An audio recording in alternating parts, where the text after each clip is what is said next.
আসসালামু আলাইকুম বাংলাদেশ। আপনাদের সকলকে রাহাত টেকজোনের বছরের প্রথম আরটিজি নিউজে স্বাগত জানাচ্ছি আমি রাহাত। এবং আশা করব যে কালকের রাতটি আপনাদের অনেক ভালো কেটেছে। আমার কাটেনি, আমি ঘুমাতেই পারিনি ভালোভাবে, যার কারণে রাতটা এত ভালো কাটেনি। কারণ এখানে বক্সের আওয়াজ, যা আওয়াজ বলার মতো নয়। এখনও আওয়াজ চলছে, তাও আমি শ্যুট করছি। দেখা যাক, আপনারা আওয়াজ যদি পান একটু মেনে নেওয়ার চেষ্টা করবেন। এবং নতুন বছরের অনেক অনেক শুভেচ্ছা জানিয়ে আজকের আমরা আরটিজি নিউজ শুরু করব। এবং বছরের প্রথম আরটিজি নিউজ হলেও অনেক দুর্দান্ত কিছু খবর রয়েছে, তাই আশা করব যে ভিডিওটি পুরো দেখবেন। ভালো লাগলে একটি লাইক করে দিবেন, আর ভালো না লাগলে কি করতে হয়, ডিসলাইক করতে হয়। আর অবশ্যই কমেন্টে জানিয়ে দিবেন যে কেন ডিসলাইক করেছেন, যাতে সেই জায়গাটি আমি আপনাদের জন্য আরও ভালোভাবে করতে পারি, প্রস্তুত করতে পারি। আর অবশ্যই চ্যানেল নতুন হলে চ্যানেলটি সাবস্ক্রাইব করে দিন, আর অবশ্যই বেল আইকনটি অন করে দিবেন, যাতে আমাদের ভিডিওর সকল নোটিফিকেশন আপনার কাছে আপলোড হওয়া মাত্রই চলে যায়। আর অবশ্যই কমেন্টের মধ্যে জানিয়ে দিতে পারেন 2021 সাল কার কীরকম কেটেছে। তো কথা না বাড়িয়ে আমরা আজকের আরটিজি নিউজ শুরু করি। তো প্রথম খবর আমরা শুরু করব ওয়ানপ্লাসকে দিয়ে। এবং আমি টোটালি কনফিউজ ওয়ানপ্লাসের কাণ্ড কারখানা দেখে। আমরা আগে জানতাম যে ওয়ানপ্লাস 10 প্রো অর্থাৎ 10 প্রো যে ফোনটি আসবে সেটি 4 তারিখ লঞ্চ হবে, কিন্তু একটা ঘটনা হয়ে গেছে। ওয়ানপ্লাস 10 প্রো এটি 4 তারিখ লঞ্চ হচ্ছে না, এই ফোনটি লঞ্চ হচ্ছে 11 তারিখ, এবং এটি ওয়ানপ্লাস অফিসিয়ালি টিজ করে দিয়েছে। কিন্তু কিছুদিন আগে আমরা জানতাম যে ওয়ানপ্লাস 10 প্রো যেটি সেটি 4 তারিখ লঞ্চ হবে, কিন্তু এখন এটি 11 তারিখে চলে গেছে। যদিও একই জিনিস, এবং টিজার দেখে খুবই ভালো লাগছে। ওয়ানপ্লাসের যে 10 প্রো ফোনটি খুবই ভালো হতে যাচ্ছে। এছাড়াও প্রসেসর থাকবে কিন্তু স্ন্যাপড্রাগনের 8 Gen 1, 120 Hz রিফ্রেশ রেটের একটি 2K AMOLED display, 5000 mAh battery, 80 ওয়াটের ফাস্ট চার্জিং সিস্টেম। অবশ্যই একটি ভালো ফোন হতে যাচ্ছে। 11 তারিখে আমরা সব কিছু জানতে পারবো। এবং 4 তারিখও কিন্তু ওয়ানপ্লাসের আরও একটি ইভেন্ট রয়েছে, সেটাতে ওয়ানপ্লাস কী অ্যানাউন্স করবে সেটাই হচ্ছে দেখার বিষয়। তো স্যামসাং গ্যালাক্সি A33 এবং A13 এই দুইটি ফোনের স্পেসিফিকেশনস আমাদের কাছে এসেছে। A33 যেটা, সেটাতে থাকবে একটি অ্যামোলেড ডিসপ্লে, 120 হার্টজের রিফ্রেশ রেট। প্রসেসর হিসাবে থাকার পসিবিলিটি রয়েছে আপনার কোয়ালকম স্ন্যাপড্রাগনের 720 বা মিডিয়াটেকের ডায়মেনসিটি সিরিজের কোনো একটি প্রসেসর। এবং A13 এর মধ্যে থাকবে মিডিয়াটেক ডায়মেনসিটি 720, যেটি একদম বাজেট ফোন হতে যাচ্ছে। আর A13 এর ডিসপ্লে কিন্তু হবে IPS LCD, 90 হার্টজ রিফ্রেশ রেটের HD+ ডিসপ্লে, এবং 5000 mAh ব্যাটারি, 15 ওয়াটের fast charging system. Normal charging, fast নয়, নর্মাল চার্জিং সিস্টেম বলা যেতে পারে। এবং ভালো, খারাপ নয় এতটা স্যামসাংয়ের ফোন। কিন্তু আমার মনে হয়েছে ওই HD+-এর দিকে একটু ঘাটতি থেকে যায়। ফুল এইচডি দিলে হয়তো ভালো হতো, কারণ স্যামসাংয়ের ফোনগুলি A13 যদি আপনি নেন, আপনার প্রায় 18-19 হাজার টাকায় পড়েই যায় এমনিতেও। তাই এটা আমার আশা ছিল যে ফুল এইচডি একটা ডিসপ্লে দেওয়া হবে, এবং 90 হার্টজ রিফ্রেশ রেট এটাতে থাকছে। তো দেখা যাক এটি এই রকম স্পেসিফিকেশনসেই কি আমাদের সামনে আসে নাকি আসে না। তো এর পরের খবর আমরা দিব রিয়ালমিকে নিয়ে। রিয়ালমির GT2 Pro নয়, পুরা GT2 সিরিজ যেটা আসবে সেটাতে কিন্তু Realme UI 3.0 থাকছে। এবং এই Realme UI 3.0 কিন্তু অনেক ভালো কিছু অফার করছে আমাদের জন্য, যেমন নোটিফিকেশন বা পুরোপুরি চেঞ্জ হয়ে যাচ্ছে, এবং আইকনসগুলি একটু চেঞ্জ হচ্ছে। এবং এটা জানি না যে এটা ক্লিন ওএস নাকি ক্লিন ওএস নয়, কারণ অনেক বাগ ভাল্লুক থাকে, যার ফলে সমস্যা দেখা দিতে পারে। তাই আশা করবো যে Realme UI 3.0 এটিও একদম ক্লিন ওএস হবে। তো দেখা যাক এই Realme GT2 Pro বা GT2 সিরিজ, আমাদের কিন্তু সবচেয়ে বেশি লক্ষ্য থাকবে GT2 Proর মধ্যে।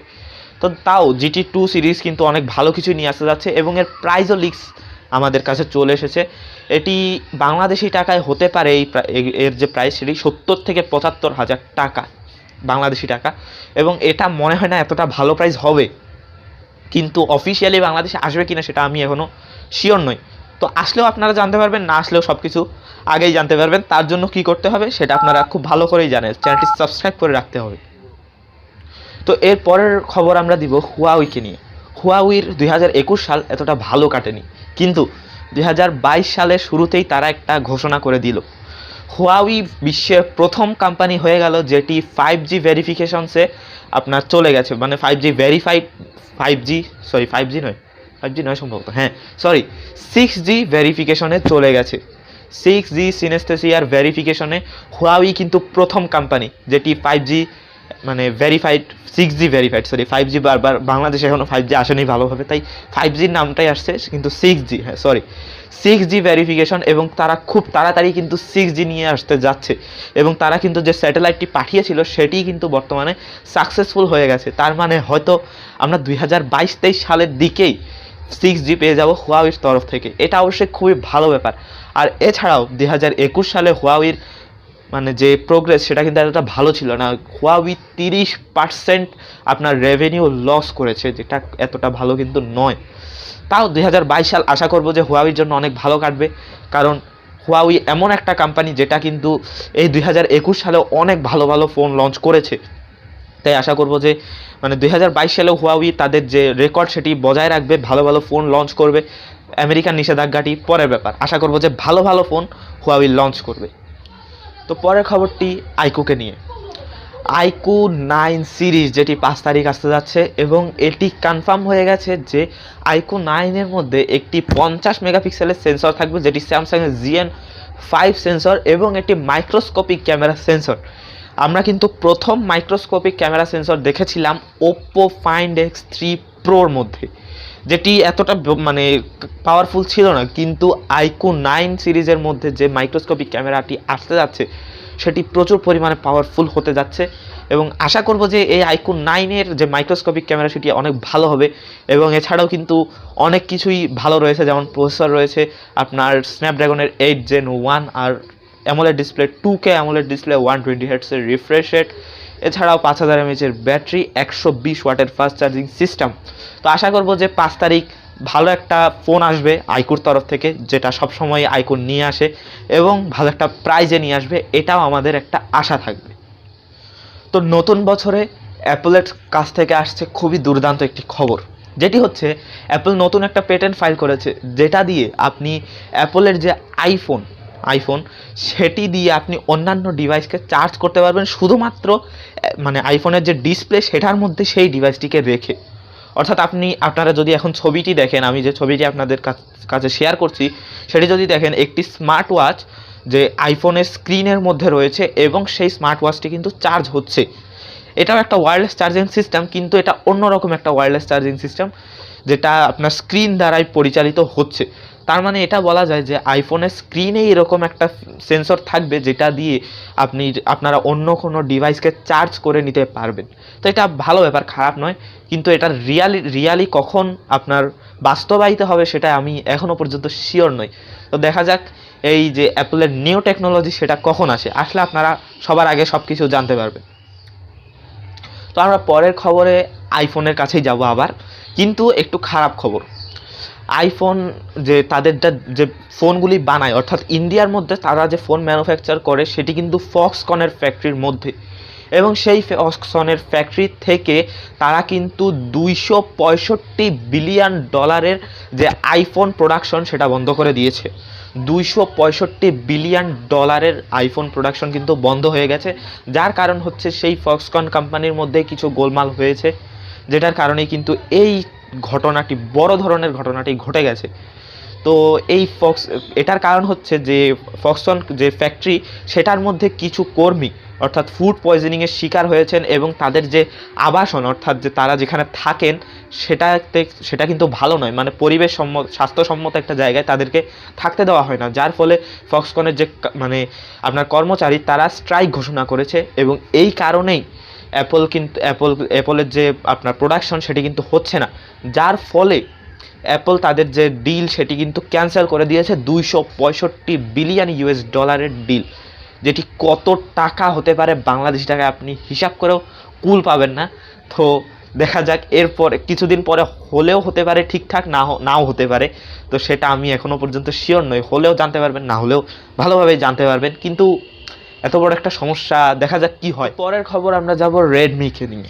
রেডমির K50 গেমিং এডিশন, এই ফোনটি কিন্তু 3C সার্টিফিকেশন সাইটে লিস্টেড হয়ে গেছে, অর্থাৎ 3C সার্টিফিকেশন এটা পেয়ে গেছে, এবং এখানে প্রসেসর হিসাবে থাকবে মিডিয়াটেকের ডায়মন্ডসিটি 9000, এছাড়াও অ্যামোলেড ডিসপ্লে, 120 হার্টজের রিফ্রেশ রেট, 100 ওয়াটের ফাস্ট চার্জিং সিস্টেম, আর 5000 mAh ব্যাটারি অবশ্যই থাকছে। অবশ্যই খুবই ভালো একটি ফোন হতে যাচ্ছে। আশা করব যে এই ফোনটিও আমাদের জন্য ভালো কিছুই নিয়ে আসবে। তো দেখা যাক, হয়তো জানুয়ারি ফেব্রুয়ারির দিকেই আমরা এই ফোনটি আমাদের হাতে পেয়ে যাব। আমার হাতে নয়, অন্যান্য মানুষের হাতে অবশ্যই পাবো, এবং রিভিউটাও আমরা সব কিছু দেখতে পারবো। আর প্রাইসটা কীরকম নিয়ে আসছে এই Redmi K50 গেমিং এডিশন, তো সেটাও আমরা ভালোভাবেই দেখতে পারবো। তো Xiaomi 12, এটাও Xiaomiরই খবর। এটা আপনার Xiaomi 12 সিরিজ, এটি কিছুদিন আগে অর্থাৎ 28শে ডিসেম্বর লঞ্চ হয়েছিল, এবং এটি কিন্তু কালকে সেলে গিয়েছিল, সেলসে চলে গিয়েছিল, প্রি অর্ডারে গিয়েছিল, এবং এটি 5 মিনিটে 1.8 বিলিয়ন ইউয়ান এর যে মানে এই মূল্যের ফোন সেল করে ফেলেছে Xiaomi 12। নতুন একটা রেকর্ড, 1.8 বিলিয়ন ইউয়ান, যেটি ডলারে কনভার্ট করলে প্রায় 200 মিলিয়ন ইউএস ডলার হয়, এরকম একটা প্রাইস সম্ভবত দাঁড়িয়ে যায়, যেটা প্রচুর টাকার যে Xiaomi 12 সেটি সেল হয়েছে, যেটি অবশ্যই ভালো ব্যাপার। এবং যে Xiaomi 12 সেটি অবশ্যই খুবই ভালো স্পেসিফিকেশনস আনছে, এবং আশা করব যে এটি বাংলাদেশেও অফিসিয়ালি লঞ্চ হবে। তো দেখা যাক এই Xiaomi 12 অফিসিয়ালি বাংলাদেশে লঞ্চ হয় নাকি হবে না। এর আরটিজি নিউজটা শেষ করব গুগলের দুটি খুব ভালো খবর এটা বলা যায়। গুগল পিক্সেল 6a, এই ফোনটি কিন্তু ইন্ডিয়ার বাজারে লঞ্চ হবে। গুগল পিক্সেল 6 প্রো এগুলি কিন্তু ইন্ডিয়ার বাজারে লঞ্চ হয়নি, বাংলাদেশেও আসেনি, বাংলাদেশে আনঅফিসিয়ালি এখন পাওয়া যায়। কিন্তু গুগল পিক্সেল 6a এটি ইন্ডিয়াতে অফিসিয়ালি লঞ্চ হওয়ার সম্ভাবনা রয়েছে। এখানে একটি অ্যামোলেড ডিসপ্লে থাকবে, 120 হার্টজ 90 হার্টসের রিফ্রেশ রেট থাকবে, 50 মেগাপিক্সেলের ডুয়াল ক্যামেরা সেটআপ, এছাড়াও স্ন্যাপড্রাগনের 778 SoC এই যে গুগল পিক্সেল 6a এটাতে থাকছে, যেটি অবশ্যই ভালো ব্যাপার। এবং আশা করব যে গুগল পিক্সেল 6a এটি খুব তাড়াতাড়ি ইন্ডিয়ার বাজারে লঞ্চ হবে, এটা আশা করব অবশ্যই। কিন্তু দেখা যাক কখন লঞ্চ হয়, জানুয়ারির দিকেই লঞ্চ হবে, হয়তো জানুয়ারি ফেব্রুয়ারির দিকে লঞ্চ হবে। তো গুগল তাদের নতুন একটি স্মার্ট গ্লাস নিয়ে আসতে যাচ্ছে, যেটি মানে বাস্তব হতে যাচ্ছে, খুবই তাড়াতাড়ি আনবে গুগলের স্মার্ট গ্লাস। এবং প্রত্যেকটা ব্র্যান্ডে কিন্তু তাদের স্মার্ট গ্লাস নিয়ে এসেছে, Xiaomi নিয়ে এসেছে, Huawei নিয়ে এসেছে, গুগল কেন পিছনে থাকবে? গুগলও তাদের স্মার্ট গ্লাস নিয়ে আসতে যাচ্ছে, যেটি একাধারেই সম্ভবত মানে যে ছবিটা দেখা যাচ্ছে সেটাতে মনে হচ্ছে যে একটি ন্যাচারাল গ্লাস, এবং ন্যাচারাল গ্লাসটাকেই আপনি একদম মানে ব্ল্যাক গ্লাস করে ফেলতে পারবেন, এবং এখানে ক্যামেরা থাকারও পসিবিলিটি রয়েছে। তো অবশ্যই অনেক ভালো কিছু হতে যাচ্ছে, আমরা গুগলের থেকে পেতে পারি ভালো একটি স্মার্ট গ্লাস। তো এতটুকুই ছিল আজকের আরটিজি নিউজ। আশা করবো যে নিউজগুলি ভালো লেগেছে, ভালো লাগলে একটি লাইক করে দেবেন, ভালো না লাগলে ডিসলাইক বাটনটি সবসময় মতো রয়েছে, আর কমেন্টে জানিয়ে দেবেন যে কেন ডিসলাইক করেছেন, যাতে সেই জায়গাটি আরও ভালোভাবে আপনাদের জন্য প্রস্তুত করতে পারি। আর অবশ্যই চ্যানেলটি সাবস্ক্রাইব করে বেল আইকনটি অন করে দিন, যাতে আমাদের ভিডিওর সকল নোটিফিকেশন আপনাদের কাছে আপলোড হওয়া মাত্রই চলে যায়। আর অবশ্যই আমি চলে আসবো আগামীকাল আপনাদের জন্য সম্পূর্ণ নতুন একটি ভিডিও নিয়ে। Till then, stay home, stay safe and make your own world of technology. Happy new year 2022 and আসসালামু আলাইকুম ওয়া রাহমাতুল্লাহ।